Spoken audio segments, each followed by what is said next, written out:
या लेखकाच्या मायच्या नवऱ्याच्या बहिणीनं मागितला शेतात हिस्सा. मग मायजे हे काही प्रश्न आला नाही की रे पुस्तकातून? या फाडूनच टाकतो.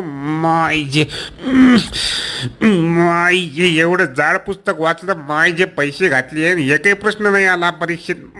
मायजे काय मतलब राहिला रे? हा आता घे म्हणा, रद्दीत घाल नाही तर कुठेही घाल. मायजे तर मग तर मित्रांनो, या पहिलवानानं त्याचं पुस्तक फाडून टाकलं, काहून तर परीक्षेमध्ये प्रश्न आला नाही म्हणत. अरे कोणतंही पुस्तक काही ना काही ज्ञान आपल्याला देऊन जातं. पुस्तक आपले मित्र असते, ते असे फाडून टाकायचे असतात का? त्यामुळे तुम्ही पुस्तक फाडण्याची चूक करू नका. आणि तुम्ही जर कोणत्याही परीक्षेचा अभ्यास करत असाल तर प्रश्न आणि उत्तर स्वरूपामधलं चालू घडामोडीचं महाराष्ट्रातलं पहिलं पुस्तक पुरी मास्तर तुमच्यासाठी घेऊन आलेले आहेत. SBA करिअर अकॅडमी या अप्लिकेशनवर ते पुस्तक ई बुक स्वरूपामध्ये अवेलेबल आहे आणि तेही फक्त 30 रुपयामध्ये. जास्त काय तुमच्या खिशातून पैसा जाणार नाही. मंथली करंट एक्सप्रेस असं त्या पुस्तकाचं नाव आहे. चालू घडामोडी